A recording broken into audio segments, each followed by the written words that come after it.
Pasta 5. Capítulo 5. Mentes agitadas. Somos uma usina de pensamentos. Cada ser humano é uma usina de pensamentos, de ideias, fantasias, imagens mentais, desejos e emoções. Diariamente essa usina está em plena atividade, seja em idosos ou crianças, intelectuais ou iletrados, diretores de cinema ou espectadores, esportistas ou torcedores. É impossível interromper o processo de construção de pensamentos. Nem os mais experientes psiquiatras, psicoterapeutas, filósofos, monges budistas conseguem zerar sua construção intelectual e emocional. Tente parar de pensar com toda a sua força e habilidade. Experimente jogar na lixeira da sua memória alguém que o perturbou. Não terá êxito. Até a tentativa de interrupção já é, em si, um pensamento. Quantas vezes desejamos deletar um pensamento tolo, uma preocupação estúpida, uma ideia angustiante, uma emoção fóbica e simplesmente falhamos? Motivo: eles não foram produzidos pelo eu, pelo gestor psíquico, mas por outros fenômenos que leram as janelas da memória. É o caso das obsessões ou ideias fixas. Pensar não é somente uma decisão consciente do eu que pensa o que quer, quando e como quer. Nada é tão complexo em nossas mentes quanto isso. Pensar depende também de fenômenos inconscientes que não controlamos. Portanto, nesse sentido, podemos dizer que pensar é o destino inevitável do Homo sapiens. Técnicas como parar de pensar, se distrair, negar, disfarçar, que sempre foram usadas ao longo da história humana por todos os povos, inclusive na atualidade, frequentemente não têm êxito. Ao contrário, expandem a ansiedade e aceleram os pensamentos. As melhores técnicas, como comentei, dependem de treinamento, entre elas o uso maciço da arte da crítica, da dúvida, da impugnação, do confronto analítico, do grito silencioso no palco da mente, e cada pessoa deve exercitá-la de acordo com sua própria capacidade e habilidade. Você é um espectador passivo dos pensamentos angustiantes ou um ator ativo que exerce um silêncio proativo no campo psíquico? A grande maioria dos humanos é de espectadores frágeis, não sabem o que fazer com o lixo psíquico. Como vimos, deveríamos ensinar as crianças, desde a mais tenra infância, a criticar e confrontar em sua mente tudo o que as aprisiona. Não ensiná-las é uma falha educacional gritante. Essa técnica é tão importante como aprender a andar e falar. Por que pensar é o destino inevitável do Homo sapiens? Por que controlamos a matéria, os processos nas empresas, a direção de um veículo, mas não controlamos facilmente os pensamentos, as emoções e as imagens mentais? Essa é uma questão psicológica, sociológica e filosófica crucial. Poucos pensadores se atreveram a entrar nessa área. Na minha opinião, essa é a última fronteira da ciência. Pensar é uma atividade multifocal. Além do eu como ator principal, há 3 outros atores coadjuvantes que vasculham e leem as janelas do córtex cerebral e produzem um mundo dos pensamentos e das emoções, seja quando estamos acordados ou dormindo, nos sonhos. São eles: o gatilho da memória, a janela ou âncora da memória e o alto fluxo. Eles transformam a mente humana numa fonte borbulhante de construções psíquicas. Ainda que aparentemente seja um pouco complicado entender esse processo, se confiarmos em nossa capacidade intelectual e nos concentrarmos, poderemos compreender o suficiente para descobrir ferramentas e usá-las para promover nossa saúde psíquica e expandir os horizontes de nossa inteligência. É bom sabermos que somos mais complexos e complicados do que imaginamos. Vou tentar simplificar as explicações. Por exemplo, ao ler as palavras deste livro, o gatilho da memória, entre parênteses, primeiro fenômeno, será acionado automaticamente em milésimos de segundos, abrindo as janelas, entre parênteses, segundo fenômeno, do seu córtex cerebral que contém o significado delas, gerando uma interpretação involuntária. Você lê e interpreta as palavras querendo ou não. Por isso não depende do eu, mas destes dois atores ou fenômenos inconscientes. O processo de interpretação é sofisticadíssimo. Sofre a influência de como estou, entre aspas, abre parênteses, emoção, ansiedade, medo, raiva, alegria, motivação, de quem sou, entre aspas, abre parênteses, personalidade, cultura, impulsividade, capacidade de pensar antes de reagir, de expor e não impor, as ideias, análise crítica, autoestima, de onde estou, entre aspas, abre parênteses, ambiente social, se estamos sós ou em família, amigos, grupo de trabalho, da carga genética, bem como da quantidade de janelas abertas num determinado momento. O processo de interpretação é tão sofisticado que se um pai não tiver maturidade para operá-lo, num momento pode condenar radicalmente a falha de um filho e noutro, diante do mesmo erro, expressar flexibilidade. Somos microdistintos em cada instante, o que é normal.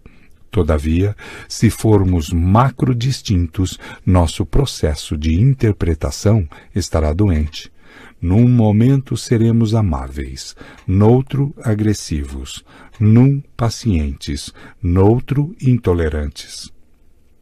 Minha intenção aqui não é discorrer sobre o gatilho da memória e as janelas, nem sobre o processo de interpretação, mas sobre o terceiro fenômeno, aquele que produz grande parte dos pensamentos sem autorização do eu, o alto fluxo. O alto fluxo atua inconscientemente. É um fenômeno incrível, deslumbrante e quase desconhecido na psicologia.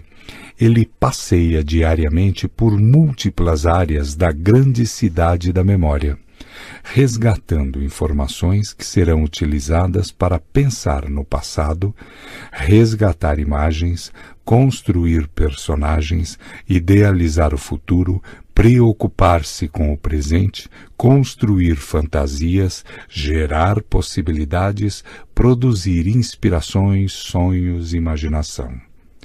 Com frequência nos perguntamos: como pensei isso? De onde surgiu essa ideia? Por que esse pensamento não me sai da cabeça? Não culpe seu eu. A resposta é a atuação de um diretor auxiliar do eu, o fenômeno do alto fluxo. Ele mantém um fluxo ininterrupto de pensamentos, como se fosse um diretor de cinema incansável. Nenhum filme é tão fascinante como o que roda em nossas mentes. Embora, como veremos, esse filme mental possa ser de terror e de estresse. Há pessoas que todas as noites fazem um ritual ansioso, fecham várias vezes as portas e as janelas da casa. Há aqueles que olham debaixo da cama para ver se há um ladrão. Outros estão ótimos de saúde, mas andam sempre inventando uma doença que não possuem. O alto fluxo se fixa numa janela killer e não para de lê-la.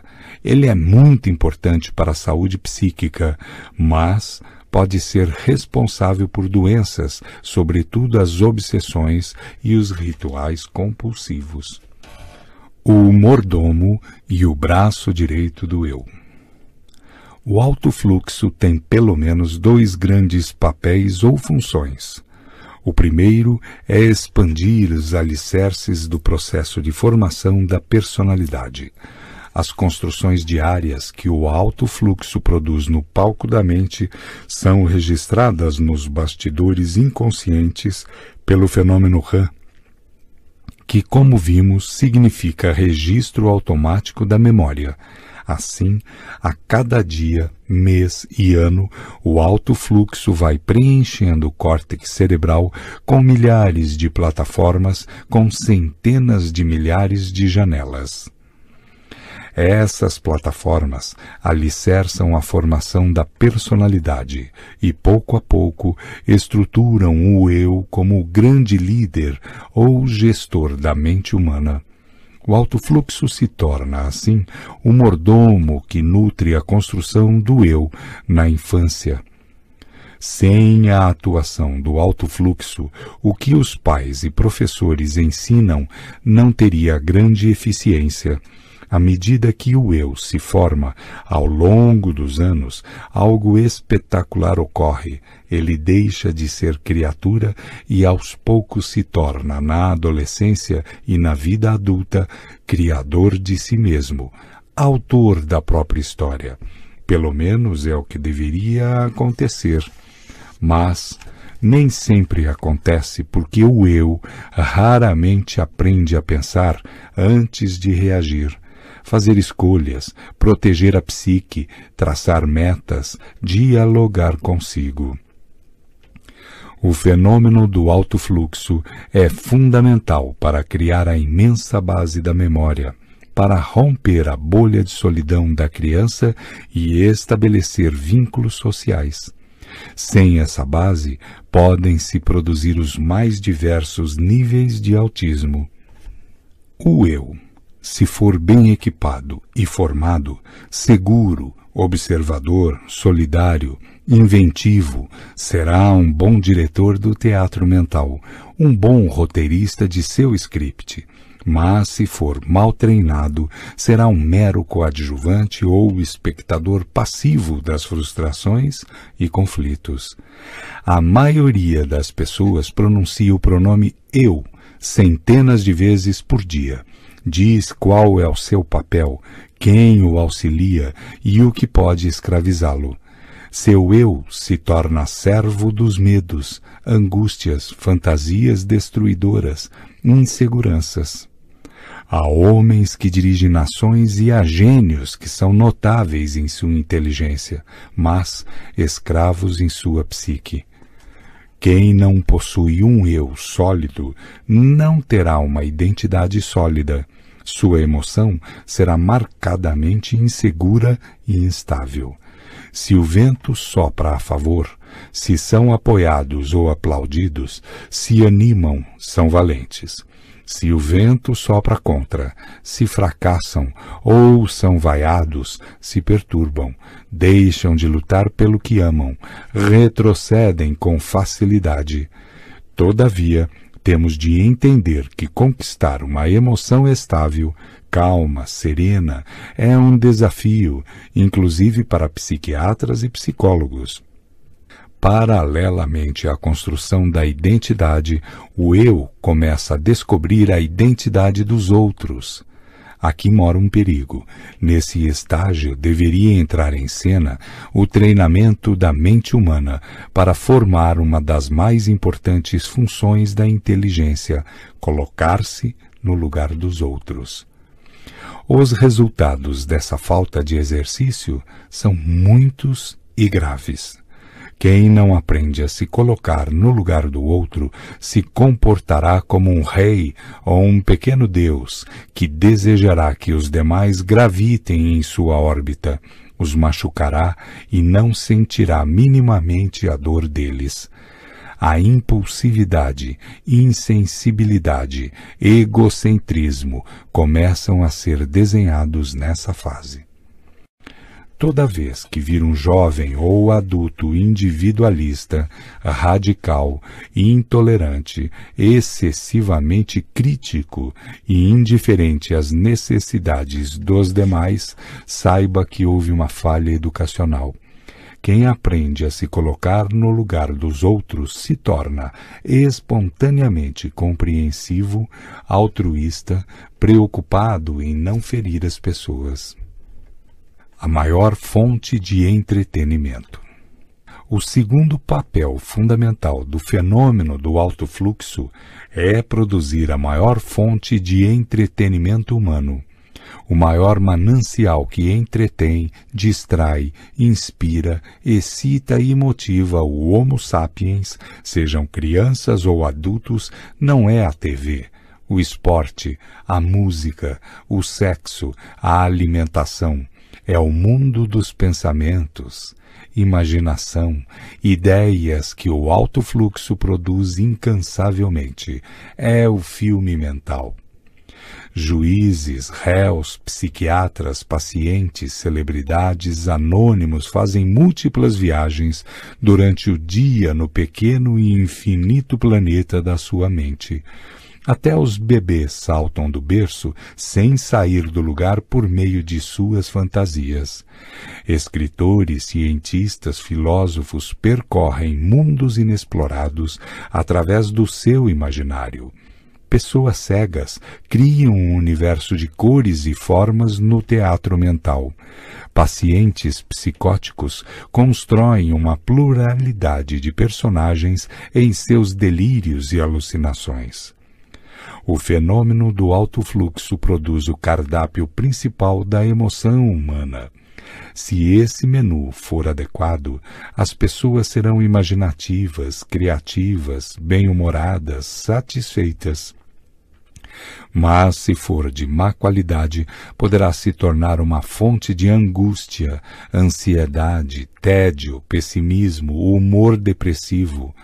É um absurdo, no entanto, que raramente os pais, professores e executivos se preocupem com que tipo de cardápio psíquico os jovens e adultos ao seu redor estão se nutrindo. Reclamamos deles, mas não colaboramos com eles. Dificilmente perguntamos a alguém: seus pensamentos o animam ou lhe geram pessimismo? Suas imagens mentais o alegram ou o angustiam? Independentemente da qualidade do cardápio produzido pelo alto fluxo, sem ele, o Homo sapiens desenvolveria um tédio tão grande que originaria uma depressão coletiva. Se nossa emoção dependesse só das construções elaboradas conscientemente pelo eu, nossa espécie não suportaria, seria o caos do prazer de viver. As pessoas tímidas, como vimos, falam pouco, mas pensam muitíssimo.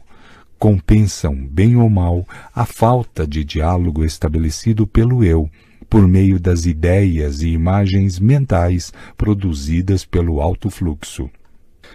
Os acidentes psíquicos produzidos pelo alto fluxo. Quando o fenômeno do alto fluxo lê janelas killer, o voo mental produzido por ele pode ser completamente ilógico. Se lê uma janela que tem fobia de animais, é capaz de transformar uma inocente barata, rato ou borboleta num dinossauro. Se lê uma janela que tem claustrofobia, que é o medo de ambientes fechados, pode converter um elevador num cubículo sem ar, apavorante e asfixiante. Se o alto fluxo lê constantemente uma traição ou decepção não resolvida, é capaz de estragar o dia, o mês e até a vida e bloquear uma pessoa de se entregar na relação. Se lê uma janela não reeditada, que tem um fracasso não superado, pode esfacelar a autoimagem e a autoestima e gerar vergonha social, autopunição e complexo de inferioridade marcante. Um dos maiores desafios do eu é dar um choque de lucidez, um choque de gestão nos nutrientes psíquicos produzidos pelo alto fluxo. Todos os treinamentos propostos nos capítulos anteriores propiciam ferramentas para esse choque de lucidez. Não poucas vezes ao longo da minha história, senti-me frágil, amordaçado psiquicamente e tive de dar um choque de gestão em meu psiquismo. Mas o pior acidente que o alto fluxo pode causar não está nas construções ilógicas a partir da leitura das janelas Killer, mas na leitura acelerada e desenfreada da memória sem o gerenciamento do eu. Quando o eu é um frágil diretor da construção dos pensamentos, o fenômeno do alto fluxo deixa de ser um diretor auxiliar e se torna o diretor principal do filme da nossa mente. Eis o grande problema. Nesse caso, pode gerar a síndrome do pensamento acelerado, entre parênteses SPA, uma fábrica de preocupações e tensões e transformar a psique num poço sem fundo de estresse. Lembre-se, por favor, do que eu disse, entre aspas, pensar é o destino do Homo sapiens, mas pensar demais, sem qualidade, é o maior vilão de sua qualidade de vida.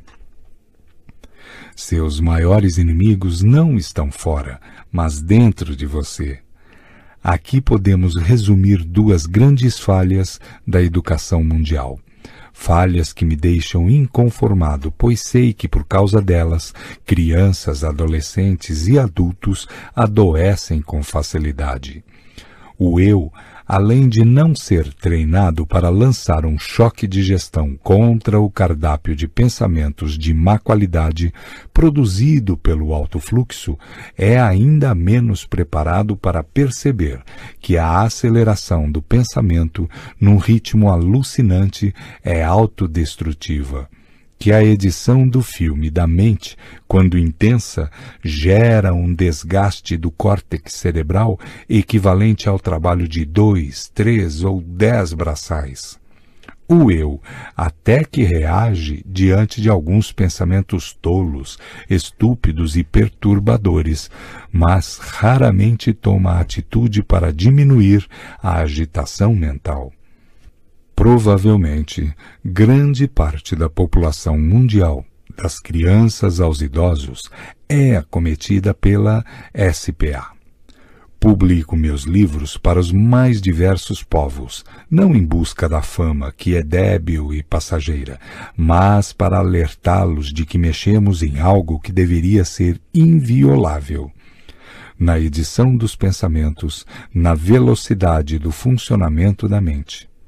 Não administrar o processo de construção de pensamentos é tão surpreendente como deixar um carro sem direção ou um avião sem plano de voo. É impossível não se acidentar, mas quase todos nós cometemos esse erro.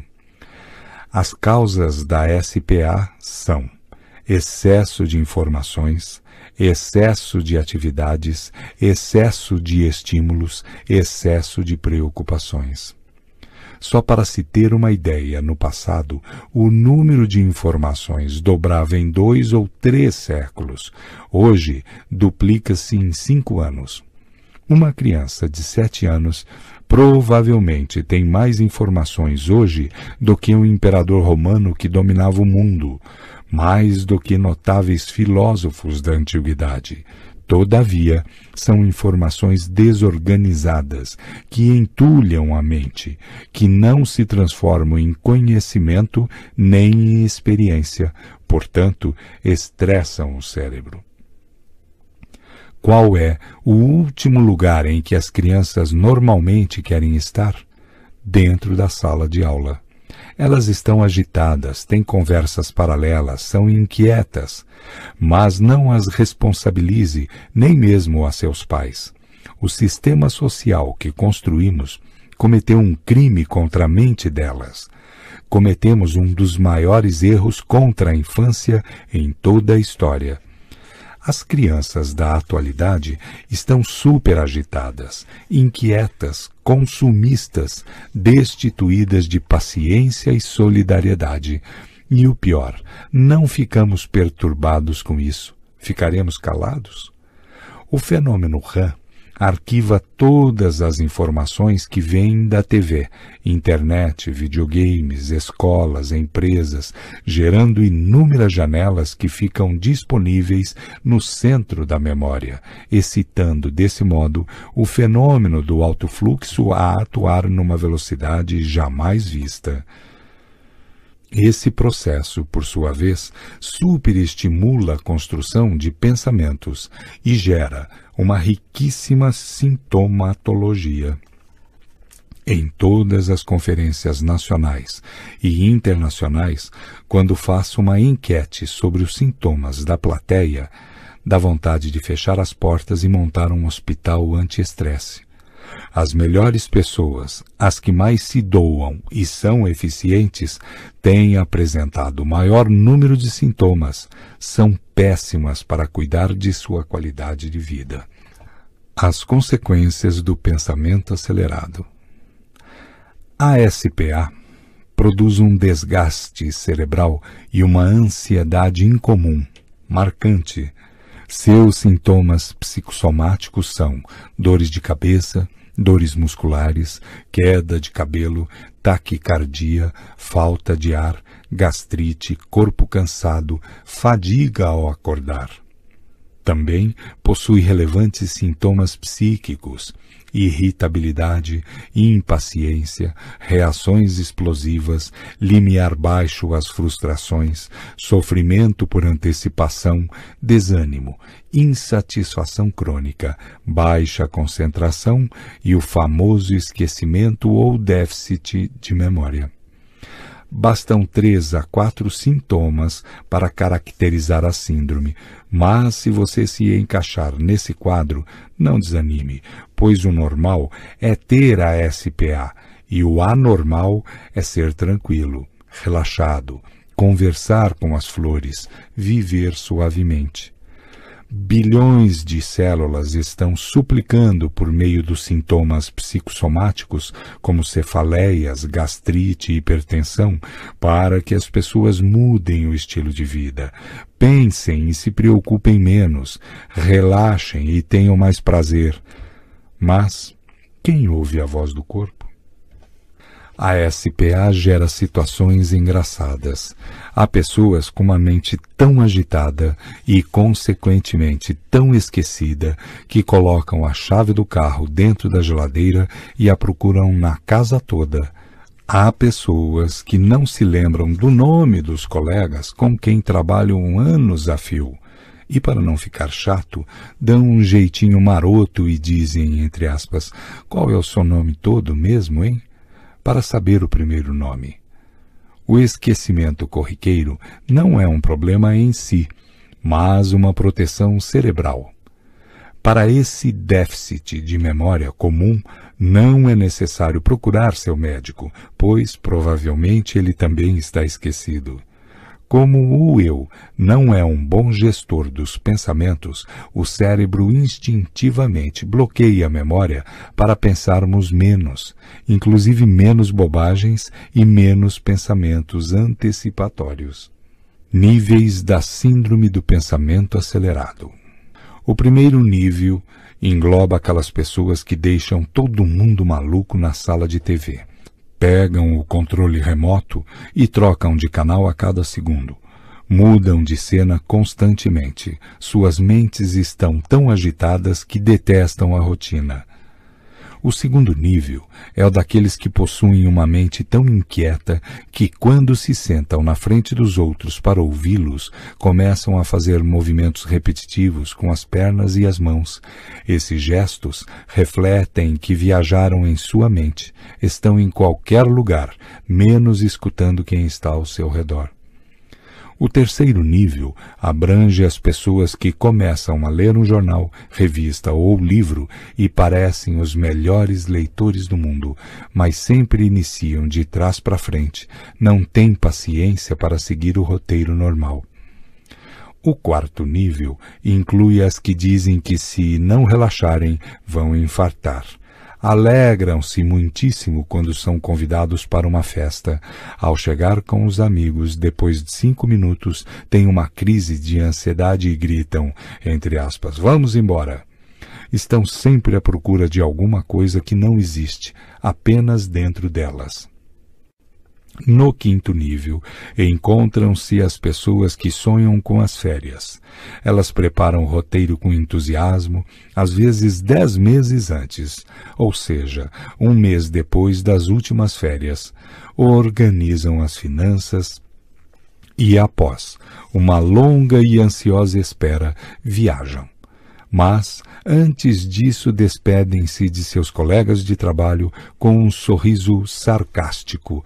Fui, fiquem no fogo. No primeiro dia de descanso, não sabem por quê, mas sua tensão não diminuiu. No segundo, não entendem o motivo, mas sua ansiedade aumentou.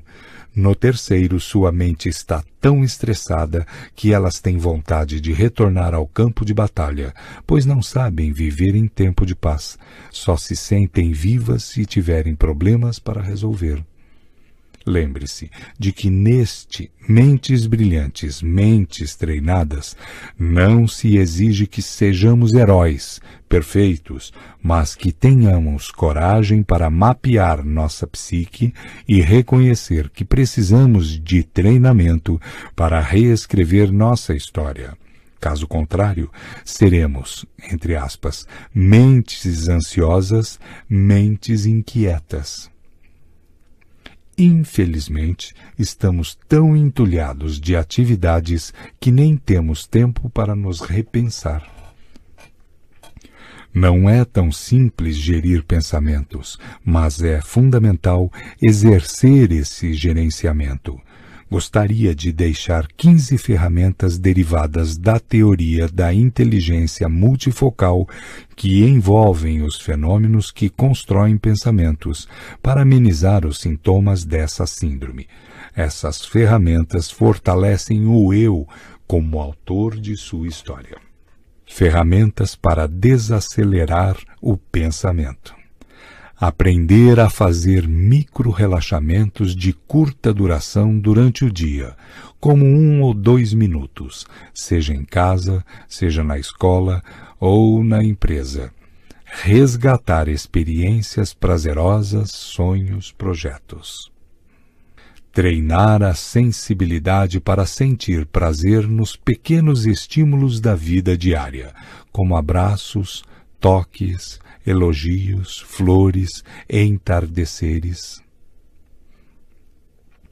Estimular as crianças a ler, a aprender arte, música, a plantar flores, enfim, a desenvolver atividades que exaltem a concentração e produzam um lazer mais lento e profundo. Estamos propondo música ambiente relaxante em sala de aula e em empresas para frear o fenômeno do alto fluxo. Investir em sonhos que encantam, que inspiram, que não trazem lucro para o bolso, mas rendimentos para a emoção. Sonhos não são desejos, mas projetos de vida. A indústria dos desejos gera consumismo e ansiedade. Libertar o imaginário, estimular a inventividade, superar o cárcere da rotina e da mesmice. Considerar o sono um momento inviolável. Recusar-se a levar problemas para esse pequeno espaço. Se possível, dormir mais de 8 horas por dia nos finais de semana. Considerar os fins de semana um tempo sagrado e, portanto, jamais utilizá-los como extensão do trabalho. Treinar o eu para não sofrer por antecipação, não se angustiar por coisas que não aconteceram, não fazer o velório, entre aspas, antes do tempo. Treinar o eu para usar a arte da crítica contra cada pensamento perturbador, preocupação descabida, ideia castradora e imagem mental aterradora. Treinar o eu para usar a arte da dúvida contra tudo o que é doentio e nos controla, em especial o conformismo, o pessimismo, a autopiedade e a autopunição. Treinar o eu para desenvolver o amor inteligente e proteger a emoção, em especial doar-se sem esperar excessivamente o retorno ou reconhecimento das pessoas próximas, ter consciência de que elas são as que mais podem nos decepcionar. Desenvolver a consciência de que a existência é tão breve como a névoa que se dissipa ao calor do sol. Procurar vivê-la intensamente, com aventura, encanto e, se possível, rodeado de amigos. Sair de férias regularmente. O ideal seria tirar 2 períodos de 15 dias, um a cada semestre, em vez de um mês inteiro por ano. Mas cuidado para não se estressar nas férias. Treinar-se a não cobrar muito de si nem dos outros. Lembre-se de que quem cobra está muito apto a trabalhar em banco e não a relaxar e conviver prazerosamente com pessoas. Reciclar a falsa crença de que só teremos qualidade de vida quando resolvermos todos os nossos problemas. Nesse caso, precisaremos esperar o fim da vida, pois dificuldades nunca deixarão de existir até o último suspiro existencial. Problemas são para ser solucionados e não vividos. Desfrutar a vida como um show imperdível, e esse espetáculo termina sempre mais rápido do que temos consciência. Não ter a paranoia de querer ser o mais rico do cemitério, caso contrário, irá usufruir do seu dinheiro quem não suou para ganhá-lo. A ansiedade estimula a curiosidade, a superação, a procura, a elaboração de soluções, a busca de novas ideias. Sem ela, não haveria evolução humana. Com ela, em especial quando produzida num nível intenso pela SPA, não há qualidade de vida emocional e intelectual. Atualmente, não dá para trabalhar com pessoas lentas, sem iniciativa, desmotivadas. No entanto, trabalhar ao lado de quem tem alto nível de SPA é um convite para fervilhar o cérebro. O meio termo seria o ideal. Desacelerar a mente deve ser a meta fundamental para quem quer sobreviver nessa sociedade que se tornou uma indústria de pessoas ansiosas. E ninguém pode fazer isso por nós, nem clínicos gerais, nem neurologistas e nem mesmo psiquiatras e psicólogos. No máximo, podem ajudar. Certamente você e todas as pessoas que ama têm condições de ter uma mente brilhante, desde que se dediquem a ter uma mente treinada. Pensamentos para refletir. Todos temos uma criança alegre, curiosa, vivaz dentro de nós, mas poucos a deixam respirar.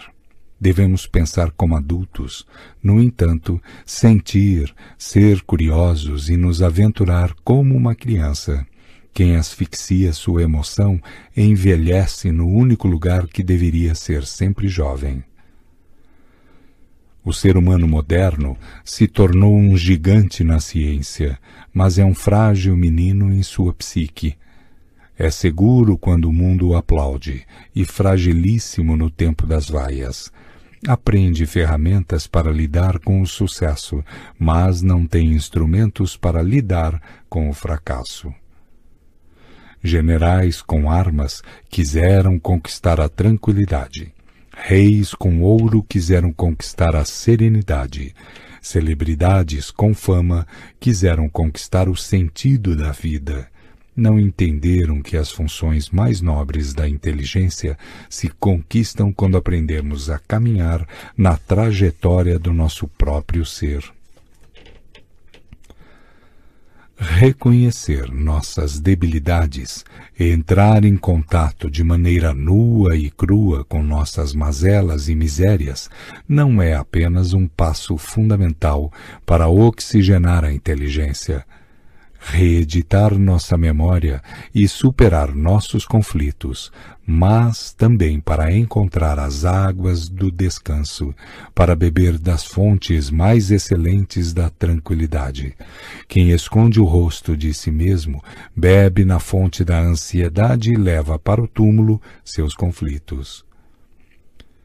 Sem riscos, os poetas não escreveriam poesias, as crianças não seriam criativas, os cientistas não seriam inventivos, os empresários não seriam empreendedores, os amantes não partiriam para o terreno inóspito da conquista. Sem riscos, não conheceríamos o sabor das derrotas, nem o paladar das vitórias. Não erraríamos, não choraríamos, não pediríamos desculpas, não teríamos necessidade de humildade em nosso cardápio intelectual. Sem riscos, seríamos conquistados e não conquistadores.